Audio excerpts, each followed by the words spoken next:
ladies and gentlemen, and children of all ages, welcome to some of the clowniest things that you have ever seen. I am here with Elise Randolph, and we're about to commentate a match where neither side has decided that logistics are a good part of the Alliance tournament and has honourably agreed not to bring one. Why don't you run us through the Exodus team here, Elise? All right, Exodus, you'll see them in red, have brought a Stratios, Myrmidon, double Gila, Ishtar, double Dexter Navy issue Hyena team. It's the kind of the drone kite team with Hyena for control that we've seen all throughout the day. And We Won Your Isk in blue have brought something quite unique that we for sure have not seen through the day and probably never will again. Yeah, no, and Exodus has brought something like this. Just reminds me of the drone shotgun setups we saw a lot during AT12, where people would bring no logistics setups and they were good right up until the final day, because you could just run away from your own sentries and still just project damage across the entire arena. And we actually saw Widows be very good against them because you could damn the drones, oddly enough. Indeed, though this time Exodus do have links, so they will be able to run away pretty well with this setup, and I expect them to run circles around We Want Your Isk, which is the blue team. We Want Your Isk have brought a double Widow all the way in the back at 50 kilometers, and the rest of their team of double Vindicators, double Vigilant, double Daredevils right at 0. It's going to be hard for them to, get their damage applied to this Exodus team. We do see Wasa QC and the Hyena, which is the linchpin for this Exodus team. I have a strong belief that he'll be able to control absolutely everything. He'll get a web on both of these Daredevils, and the rest of the team will spread out and run away before anything's able to get caught. That's just a prediction. We still got to play the match out to see how it's going to go. Jin, how do you expect it to go? I expect it to go much the same, but I think the We Want Your Isk team is going to be able to play this well. They've got a lot of fast tackle in those two Vigilants and those two Daredevils. Assuming those two Vigilants are whole tanked, they won't have the speed penalties that the normal armor tank will give them, so they might be able to just brute force their way into that Hyena, take him down, and from there start nomming on the rest of Exodus's comp. But I think in just a straight up DPS fight, Exodus almost certainly has it. It's going to take some significant misexecutions from Exodus, shall we say, to have them lose this. Yeah, absolutely. And like I said, they've got links, so when Exodus do have links, they should be good to go. They will be on-grid links, obviously, because we're flying in the Alliance tournament, and off-grid links no longer exist. I'm trying to make a meme joke here about Exodus being bad without links, but it's kind of forced. Either way, the match is about to start in 10 seconds. Just watch out for Wasa QC and the Hyena, guys. Let's see how he pilots and how he is able to control the We Want Your Isk team in blue. Yeah, don't worry, at least the not fighting without links joke isn't landing on me because I'm in CVA, and as we all know, we just don't fight. Well played. All right, the match is starting, and we do see, actually, the We Want Your Isk Daredevils are not marching straight forward. We do see them, Braille's Mark, going off to the side to kind of split a little bit of the damage. Doesn't want to just Zerg straight in and get zonked immediately. Good decision making there. But this swarm of drones is all over the We Want Your Isk team, and Exodus is completely spreading apart right now. Yeah, I've got to say, oh my god, these drones are just tracking these incoming ships so well. It's one of the advantages of drones is that if you're burning into them, you're at such a disadvantage. You lose the primary disadvantage of drones, which is their travel time, and then they just get perfect tracking and huge amounts of damage that just eats through. And like you can see that Vigilant of Phaetosa, one of the few remaining pieces of tackle that We Want Your Isk has left, getting evaporated. Yeah, and interestingly enough, the Exodus team, they're not spreading out all that much, but they are all going to micro jump units. When someone gets close, they'll just be able to blink away and force their opponents to kite another 100 kilometers. We see them using the MJDs right now, and it looks like they're actually jumping between the MJD beacons, which is very hard to pull off. At least I saw one guy at least do it. So really, really good piloting. They're just kind of stunting on the We Want Your Isk team right now. It doesn't look like it's going to be close at all, as they're losing. We Want Your Isk is losing ships piecemeal here. Yeah, Randall Randall Bong Smoker there, living up to his name and boundary violating. Nice, nice. As I was commenting on how great of pilots they are and how good they are at using these MJDs, they completely duck it up. MJDs outside of the arena, not within any other ship. He just decided to MJD for the sake of MJDing, bounced and went straight out of the arena, losing his Vexor Navy issue. Welcome to Habit. The application will be processed as soon as I get off right now. Yeah, the real question is how effective were those widows? I can see jams going down, but that hyena is still able to web. I don't know why those widows weren't able to jam out the hyena right at the start and maybe let those daredevils get in and on top of the team. That was their primary advantage, and it seems to just have not been used properly by We Want Your ISK. Yeah, well, I mean, they're bringing We Want Your ISK are bringing widows, which is kind of dicey to begin with. ECM is always a dice roll. They are kind of going further and bringing widows without any links at all. So they're, nothing too strong about these widows, and they're going against the drone team. Maybe they're jamming drones, which is a pretty good tactic. But I have a feeling they're just dying horribly.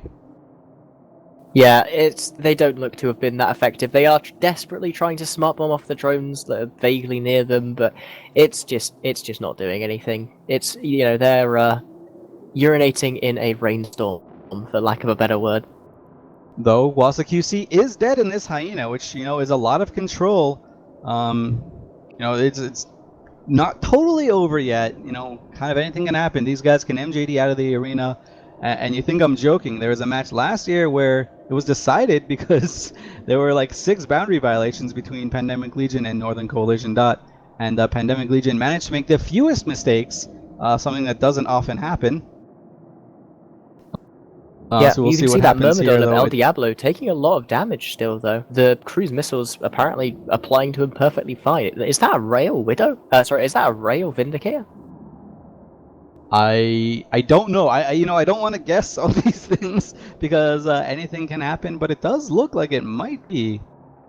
I can't tell. I don't know my models. Oh no, I'm gonna get mocked in Twitch chat. But yeah, oh no, they're going blasters down. for sure. I'm gonna come out and say they are blasters for sure, and if not, then I'm getting DDoS. So shame on you for DDoSing me. Yeah, and this just looks like a casual cleanup here for the Exodus team. They managed to execute on their comp perfectly, and We Want Your ISK didn't really bring anything that could challenge them. Yeah, We Want Your ISK, as the desk was chatting about. This is going to be one of their first times in an Alliance Hornet setting or competitive EVE setting. They are, if I'm not wrong, they live in Fountain Core and just do Fountain Core stuff, which good for them, getting their feet wet. They are not eliminated from the tournament at all. They will be going to the lower bracket, which is now getting stockpiled of really strong teams.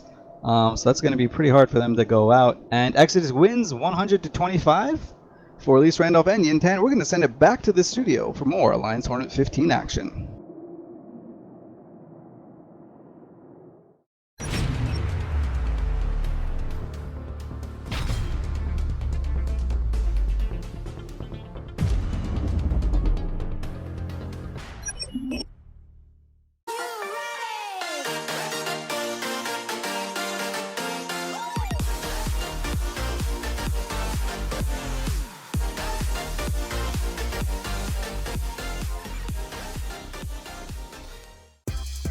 Would you say that has been a top tier target calling? I would definitely say it's a unique tier target calling. Should be fine. Nope. I love EVE Online!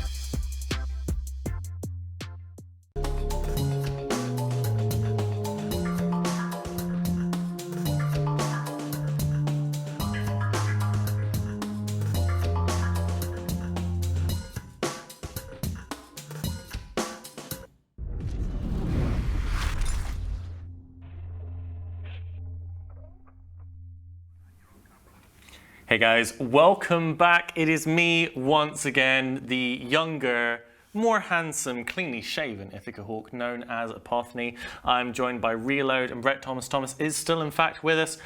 We have had a really interesting match. They're very, very close match there. What were you guys' thoughts on the events thus far? The Exodus match was pretty interesting. They brought the same matchup with Tuskers. They brought a drone all in with the usual dual VNI, some hyenas for control, and lots of drone ships in general. While the other team, which I don't remember, brought dual Vindicators and more of an all-in Galente rush all-in, which didn't really work out for them. They just got out-kited because that's what drones do these days, and it's pretty much a clean-up for them.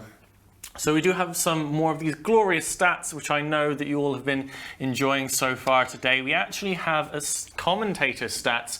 We have the total eyebrow flashes from Ithaca on each transfer. See, at the beginning there, the first, second transfer was quite nervous. The eyebrows were a little bit afraid, but then as we got further through the transfers, it really ramped up exponentially. We're expecting his eyebrows to achieve Queen's dance moves soon as we go through the procedures. However, going away from that back to the world of spaceship on spaceship violence which is really what we're all here for, rather than Ithaca's illustrious eyebrows, is we have a match I'm quite looking forward to. It's going to be Requiem Eternal versus Thermodynamics. Thermodynamics, a new kid on the block, but have already proven themselves to be pretty solid at tournaments. I believe they were in the Imperium series of tournaments, either getting a first or a second place. I can't remember the exact details, but they've certainly shown them off there.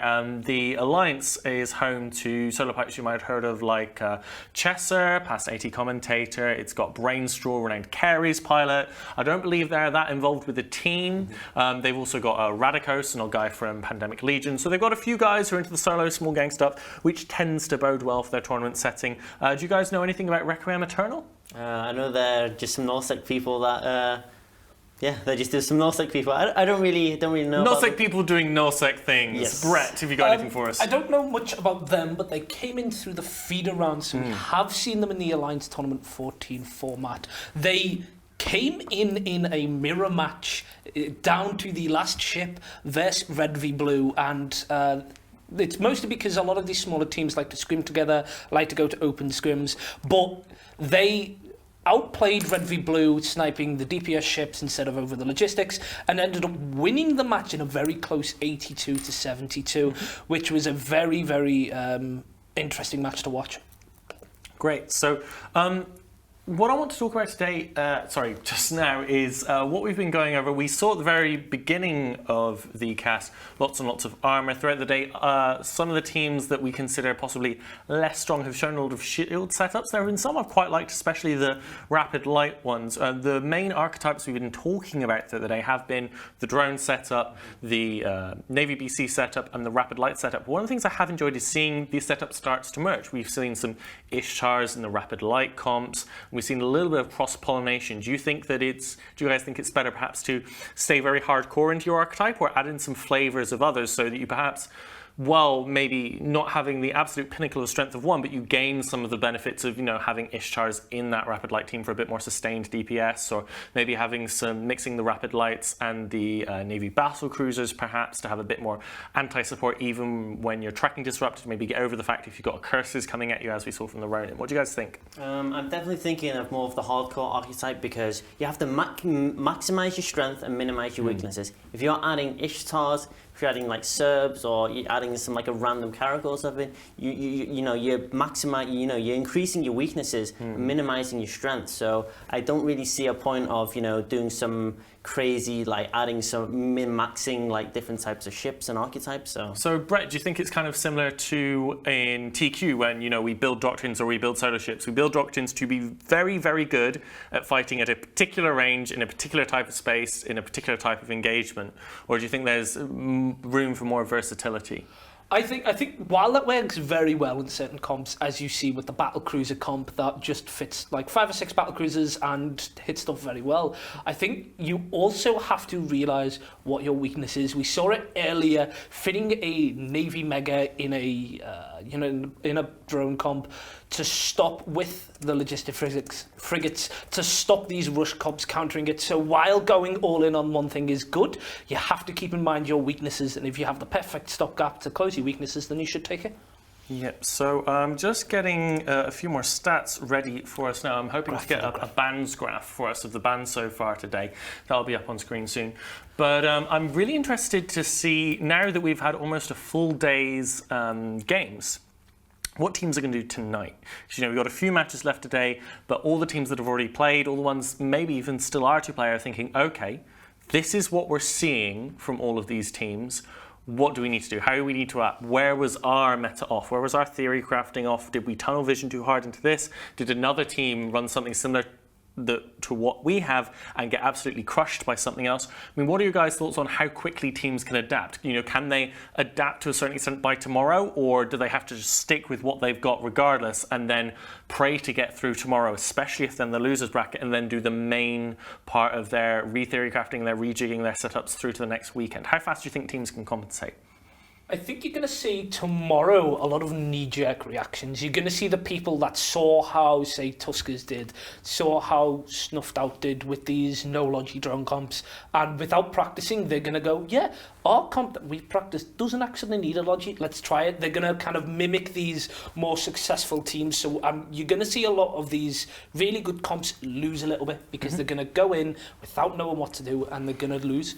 Yeah, I mean, one of the things that some of the top tier teams even say publicly is that what we fly on the first weekend, not our best comps. No. There are comps we kind of expect everyone else to bring, but there are kind of good versions of them, but we absolutely know how to counter them. Because we know that all the other teams that are possibly less sure of themselves are going to copy what we do, or they're going to try and counter what we do. And if we know how to beat what we brought and we know what counters it, then they're in a solid position through the second and third weekend, being able to counter those things.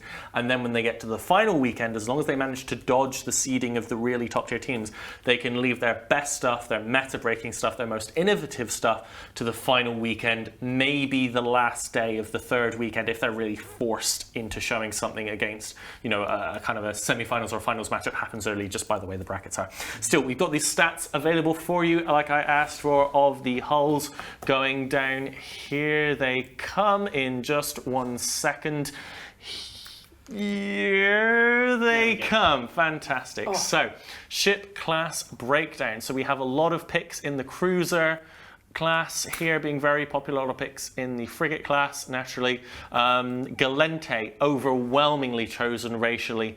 Then we've got, obviously through the drone influence, and also, Brutix Navy issues, and Brutix is filled in beautifully in the NBC comps, and then as well the Aneros being the go-to armor logi of choice, really pushing Gallente up there.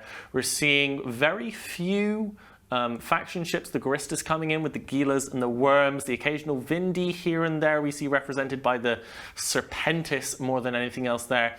And then now when we look at the faction choices, obviously Tech 2 very popular, and the Pirate Navy falling down compared to Tech 1, but obviously there's far more choice in the Tech 2 and Tech 1 variants. So this is, while it may look uneven, that is about the representation you'd expect to see given the choice and the variety of ships we have to choose from. However, going on to our next match is in just 3 minutes. We go back to talk about Requiem, Eternal, and Thermodynamics. Do you guys have any predictions? Personally, I've heard some good things about Thermodynamics. Requiem, Eternal are yet to do anything particularly impressive in the tournament scene, whereas I said Thermodynamics, they've got that Imperium run under their belts. They've got a few well-known pilots, and they've got that attitude to wargaming that we see top teams have. What do you guys think? I think Thermodynamics are definitely going to be the underdogs to watch. I definitely think they could go pretty far. I mean, they have the experience, they have the pilots, and they definitely have the mindset of we can get on it, and get to the quarter and half even finals.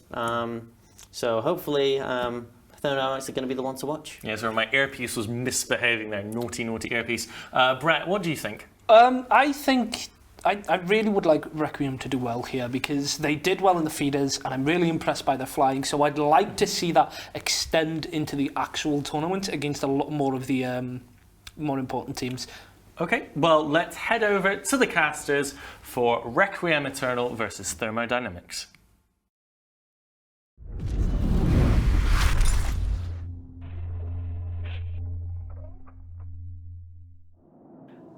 Hello everyone, and